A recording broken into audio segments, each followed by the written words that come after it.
I'm Nick Westergaard, and this is On Brand, helping you tell your story. Building a brand is about more than just what happens in the marketplace. It's about what happens in the hallway. On this episode of On Brand, I'm joined by Josh Block, president of Block Imaging and author of People Matter at Work, to explore why the health of your internal culture is the ultimate predictor of your brand's external strength. Josh shares his journey of taking over a family business at 29 and the hard lessons he learned about how responsible decisions can fracture trust, and how he ultimately scaled a global organization by operationalizing the belief that people truly matter. My interview with Josh is coming right up, but first... Hey, have you heard about Podcast On? This is a global podcast charity event where hosts dedicate one episode to a nonprofit they care about and release it together the same week. No fundraising, no fees, just powerful storytelling for good. Podcast On 2026 runs March 14th to March 20th. Join thousands of podcasters worldwide and use your voice for impact. It's free, it's simple, and it starts at podcaston.org. The Marketing Podcast Network is a proud partner of Podcast On. You enjoy podcasts. We know because you're listening to one. Hi, I'm Jason Falls, the executive producer of the Marketing Podcast Network. We love podcasts too, so much so that in addition to providing you with the great episode you're listening to, we also help businesses, brands, and even individuals produce their podcasts. MPN Studios offers podcast consulting and production services to help you get you or your business its very own podcast. We've helped dozens of smart people, advertising agencies, and brands develop podcasts. All you do is record your content or interview. We take that and deliver a professionally produced audio or video episode, complete with show notes, transcriptions, and even promotional clips to use on social media. And our monthly subscription prices are hard to beat.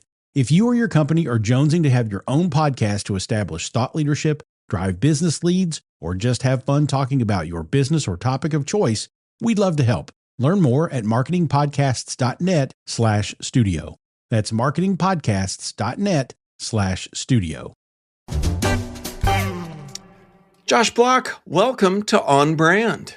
Thank you so much for having me. It's good to be with you, Nick. So I am excited. It was funny. We did have that moment, and this being the 600 and some episode of On Brand, but really beyond what we probably traditionally think of as branding and marketing, is branding and marketing, but really building a brand. And you kind of had that, hey, I'm a culture guy, right? Beforehand. And I think that's to me, that's a no-brainer. But I think sometimes there's a disconnect between the role culture plays in your brand building. Why is that, and how can we get past it? Yeah, it probably has something to do with the kind of stage and season that you're in. I'm actually marketing as my background, and yet I've evolved and become really a culture person. And I think in the early days, you're faking it till you make it. That's kind of the marketing side. Like when my dad started the business, we do all modalities and all manufacturers, and you have to have like this big outward presence to kind of get to be known. And then it starts to shift from like being known to actually the way you deliver products and services. The real marketing starts to become like how you execute. And so there's that blend. And so for me, the culture, as we are a service organization here at Block Imaging, serving medical imaging and biomedical devices at hospitals nationally. And so really marketing, it has become the way that our team delivers products and services. That's at least how I look at it once you've gotten the business to scale. Yeah. So in People Matter at Work, you write that trust rarely breaks in a single moment. It erodes through small, I think an important point you have in there, well-intentioned decisions made without connection. Can you share what those moments look like? Because I think it's important for us to understand how to see them, because I think especially with that well-intentioned part, easy to miss. Yeah. And so much of it's what we're focused on, right? We're focused on performance. We're focused on growing the business, succeeding, making good decisions, and yet forgetting that that people's lives aren't moving at the pace that we had a team member last night, a beautiful story. They're foster parents, and they had a child dropped off at their house last night. So like when I get up in the morning and I think about, oh, well, we have a strategic meeting where we're going to drive this or that forward. I have a team member who I just ran into this morning whose entire life was flipped upside down. And so well-intentioned can be like, I mean, am I going to take my strategy and make it well-intentioned, or am I actually going to slow down and recognize like this team member who's been with us a long time and his wife have a very, very different day today than they expected at 4 o'clock yesterday. So that's just a real world example of what I think it looks like to build trust in the moments that maybe aren't even totally work related. So one of the ideas in the book makes me think of, and I think I'm getting it right, what's the old saying that culture eats strategy for lunch? Breakfast or lunch. Or, one of the meals, whichever one you're going to make a hearty meal out of strategy for. But one of your big ideas is that culture, to that end, collapses quietly long before performance does. So I feel like, speaking of good intentions, with culture, we kind of want to get it right, but we also kind of go through seasons of working on it, dealing with it, and we kind of set it and forget it. Is there a canary in the coal mine when it comes to when the culture might be in danger of collapsing? Well, the culture is going to be a reflection of the leaders, right? I mean, and one of the dangers of writing a book on culture is that you actually equip manipulative, poorly intentioned leaders, and you give them tools with how to take advantage of people. And so this is not how to take someone who wants to just cannibalize a company and make them seem a little shinier or nicer. This is actually like, if you stand in a room and you have 100 leaders who say they care about people, and yet when you ask the people who they're led by, do you feel cared for by the leader? There's a gap, right? 100% said they cared for people and 62% said they feel cared for. And so really the purpose of People Matter at Work is, how do we close that gap, providing tools to take someone who's well-intentioned and maybe missing the mark, and actually their heart is not coming through. So that's for someone who's culture building, I don't know, is as much of a technique as it is like, how do we embody the values that we carry as leaders? Yeah, you talk about the downside of writing a culture book is you've got a manual for manipulation, and I feel like that's another common thread between culture and brand building, because having written a book about branding, you can absolutely apply that and do horrible things. And I think there's easy examples to take a look out there in the world and see. You talked about, we both kind of started in marketing and have broadened that into other areas, mine being leadership storytelling, leadership communication, you talking about culture.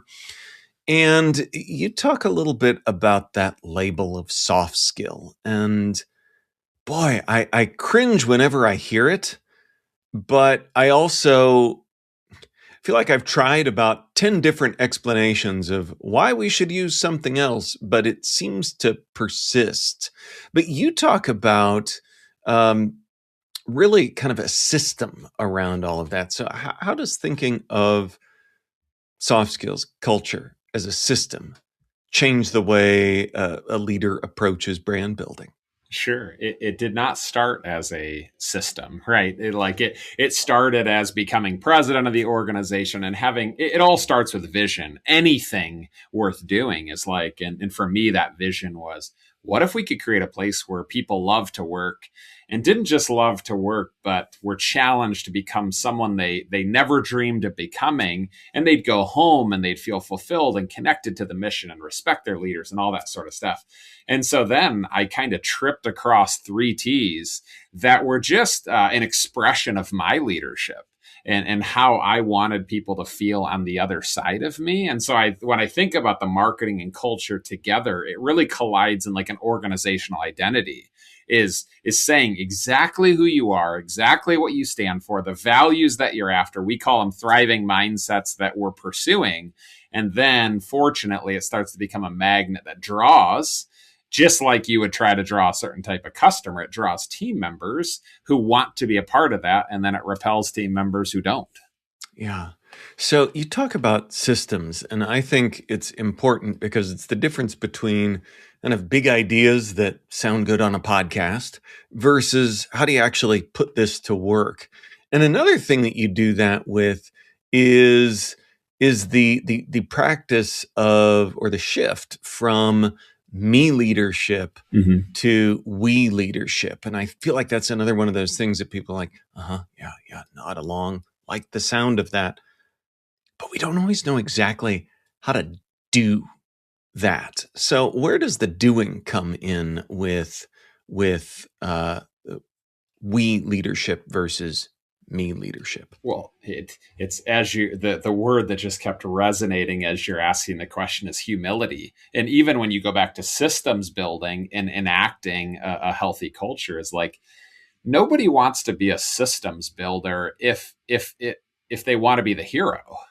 Because ultimately, like in the early days of like customer resolutions, I thought to myself, like, and people would look at me and just say, wow, you're really good at that thing. And then you do it enough times that you begin to realize like there's basically 5 or 6 steps to all of these conversations. Everyone's unique, and heroes love unique situations that can never be systematized, right? Is because it relies on me to be great at what I'm great at. But when we actually start to be humble enough to say, wait a second, I want other people to learn how to do this, and I'm going to kind of show a pathway, and I'm going to empower you with these 5 steps or this operating system or whatever it is. It is really fascinating to see us be able to democratize capabilities in a way that arrogance kind of leads to a lack of systemization. Yeah, and I think when we talk about systems and everything else when it comes to leadership, it makes us, we tend to armor up, and we hear a lot about vulnerability, but that one word you talking about humility, and I wish I could remember where I heard this. It was on a podcast this week, but someone talked about the definition of humility being admitting that you still have more to learn. And I thought that's great. It's like, I feel like more people would sign up willingly for humility if they had a definition like that to work from. Yeah, humility oftentimes is described as thinking less of yourself. And yet I talk about in the book is humility is just having an accurate picture of your strengths and weaknesses.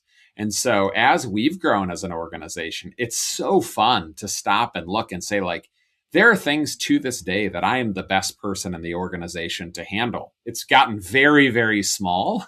And then there are other things that are happening in this organization. We have people who are fixing CT scanners and MRIs and doing all sorts of parts repairs in this complex radiology space. You could give me 5 lifetimes and I wouldn't ever be able to do the things that the team is doing in this facility and around the world. And I think that is the true piece of humility, is this kind of the opposite of this know-it-all syndrome, that I have people on this team that are doing things I could never dream of doing.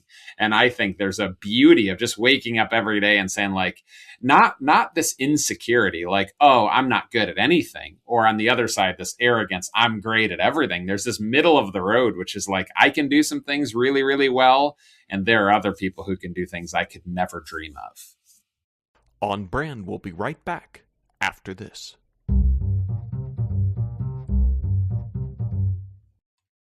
Hey, have you heard about Podcast On? This is a global podcast charity event where hosts dedicate one episode to a nonprofit they care about and release it together the same week. No fundraising, no fees, just powerful storytelling for good. Podcast On 2026 runs March 14th to March 20th. Join thousands of podcasters worldwide and use your voice for impact. It's free, it's simple, and it starts at podcaston.org. The Marketing Podcast Network is a proud partner of Podcast On. America leads the world in medicine development. It matters. We get new medicines first, nearly 3 years faster. 5 million Americans go to work because we make medicines here at home. And not relying on other countries keeps us safe. But China is racing to overtake us. Will we let them, or will we choose to stay ahead? When America leads, America cures. Let's tell Washington to keep us in the lead. Learn how at americacures.com. Paid for by pharma. Now, back to the show. So one thing that really drew me to your story, you're very candid about decisions that looked responsible on paper that fracture trust. How can a leader tell when a decision is technically correct, but maybe culturally costly? Yeah, it's sometimes when it comes to culture building and really trust building, and we talked about trust a while ago, but this idea that like, would you look out for me? Like, would you make the best, if I were like your what's it called, like power of attorney, would I make the best decision for you? And so yeah, that piece of like, I even, one of the things I've been thinking about in this realm lately is the things that I would have cared about at 25. I don't care as much about at 44 because I have a corner office now. And so one of the things I talk about in People Matter at Work is workspaces. And people are spending a lot of time in their workspaces. And so that can be kind of one of those things that we diminish as small, not that important. The people are just whining. And it's like, if you were to go work in that workspace underneath the cold air dispenser or the bright lights or whatever it is, you might feel very differently. And so for me, this idea of like, we talk about thoughtful decisions, using careful consideration, not just of the golden rule, what I want, but what other people desire in their season of life and in their situation and so forth. So we talk about, and speaking of workplaces, I was going to talk about people mattering, and you literally have people matter on the wall behind you, as folks watching video can see. But your book emphasizes that values have to be operationalized, and I think sometimes we make it to I always, date myself thinking of the mall kiosks that no longer exist, where you could buy the posters of like the eagle coming at success. Yeah. And all of these things. And I feel like sometimes we make it to the poster level of the values. But we don't always do a great job of bringing them to life. So how can leaders take specific cultures that have value to the team and model a way for bringing those to life? Yeah. The only thing that's worse than not having values is having values and not live by them, right? And so I think that sometimes when you go to the mall and you buy the accessories or whatever they are, is values. It's far better for a leader to not go searching for values, but to actually unearth them. What is inside of you? And if at the end of the day, all you care about is growing the business to 150 million so that you can sell it to private equity and you can buy a yacht, then put that on the wall, because people will follow you. I mean, there will be certain people who are drawn to that, but just be honest with what you are. If you are not a generous person, then don't make generosity your value. It's much easier to live by values that are unearthed and like pulled out of yourself than something you've kind of picked off of a poster on a website or something. Or it'll sound really great if we put integrity up there. And you know how, and then you draw someone who really has a high value for integrity. They stay for 6 months and they realize that you have integrity on the wall, but absolutely no intention toward living with integrity. Well, and when we come back to that too, it does bring us back to that overlap of culture and brand, because what that is a brand disconnect. If you're saying this, but not really not doing that as well. So when it comes to brand, you talk about building from the inside out. What internal work has to happen before external brand storytelling can take the baton, be authentic, be credible? Yeah, I mean, so again, we talked about the unearthing of values, and then we have the mining for stories. So the person who wrote the foreword to my book is a dear friend, Krista Catrola, and she in her 20s had a health scare. And when you're in your 20s, depending on your story, health is not as prominent of a topic as when you get older. And so we started talking about this idea of second chance at life, and imaging started really becoming important to us. It went from kind of a business to like a key part of who we are. And so today in our mission statement is a second chance at life for people. And so for us, a lot, and now we talk about like the number of people who are scanned on the devices that we service, and when we bring healthcare to the forefront, and ultimately just recognizing that when someone calls for a part, the team that's right outside my office who's providing imaging parts, like that part is the difference between Aunt Teresa getting served and scanned this afternoon versus getting pushed to Monday. And so we actually take like what we do, connect it to real stories, and then ultimately that impacts the service we provide, the brand that we carry is really meaningful in that way. I'm glad you brought that up, because you are kind of, when it comes to imaging, I would say a poster child for a complex B2B brand that more often than not, when I encounter folks working in that space, there's kind of I always joke, it's kind of the woe is me B2B. It's like, well, we can't do any of that fun stuff, any of that stuff with story. We can't be Nike telling stories about great athletes overcoming obstacles. But what you're talking about is every bit as powerful. So, can't do that one.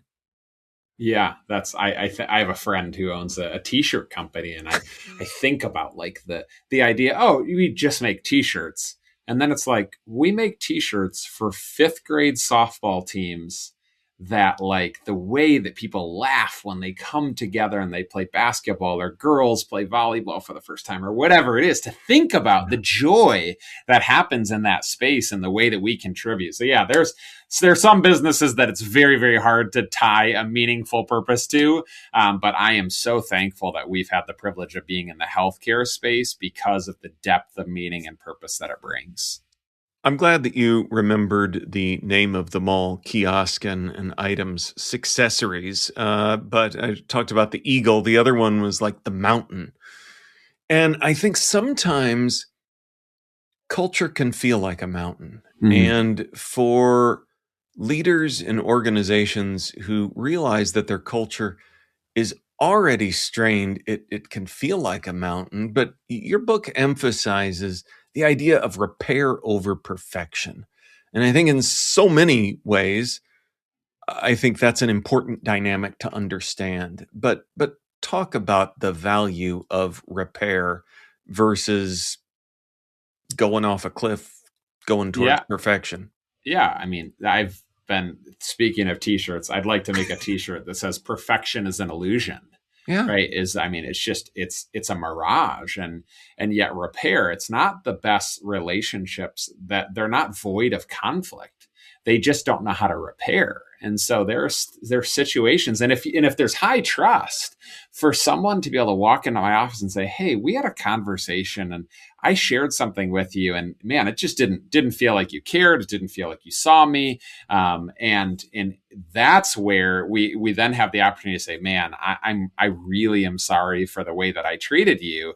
But in a place where that's kind of the minority of situations, you have the opportunity to repair.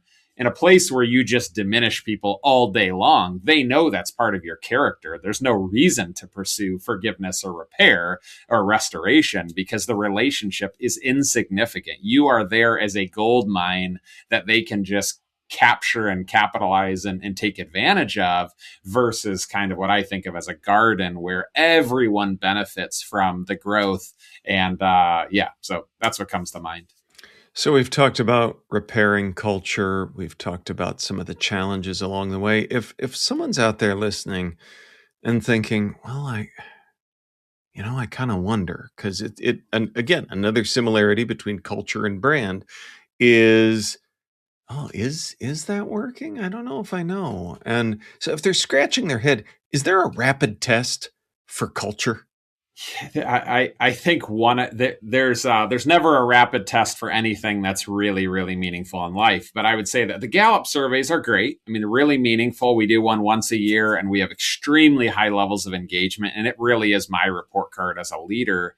But one of the like, if you were looking for a rapid test, it'd be laughter, like smiling and laughter. And people walk into our facility and they're like, wow.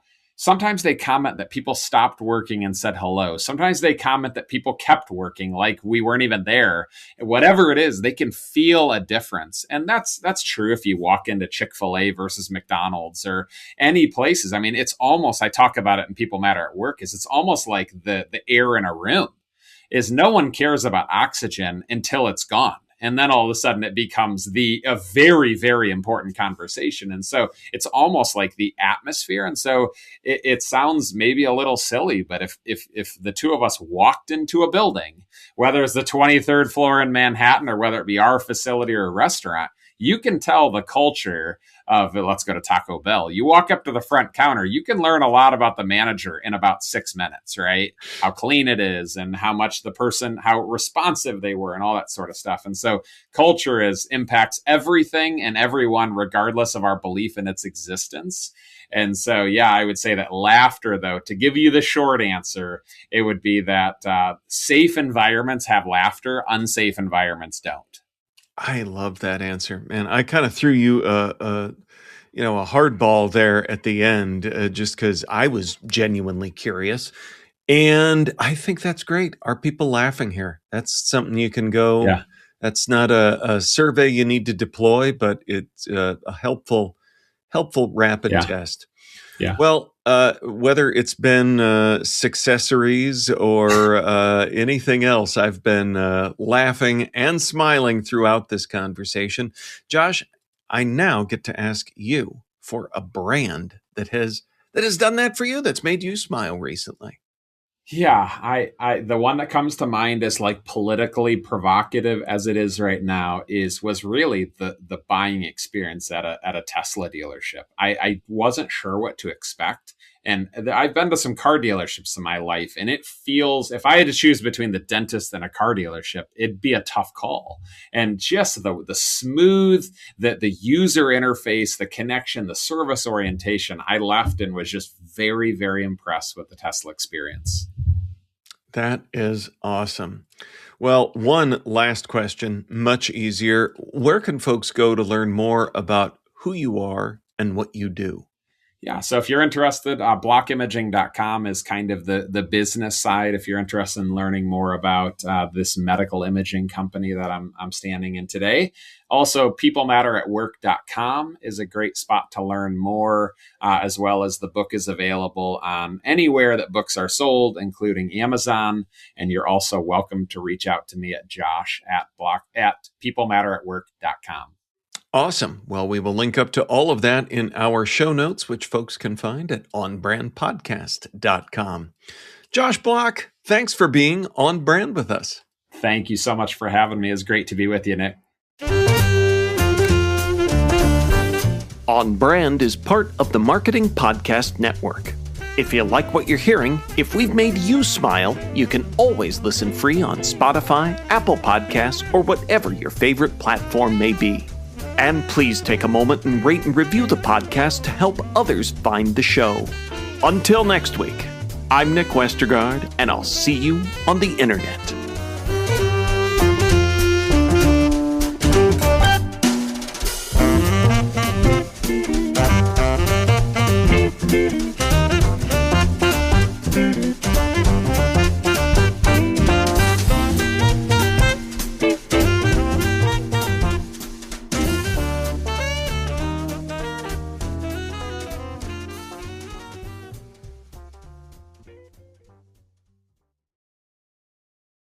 This podcast is heard along the Marketing Podcast Network. For more great marketing podcasts, visit marketingpodcasts.net.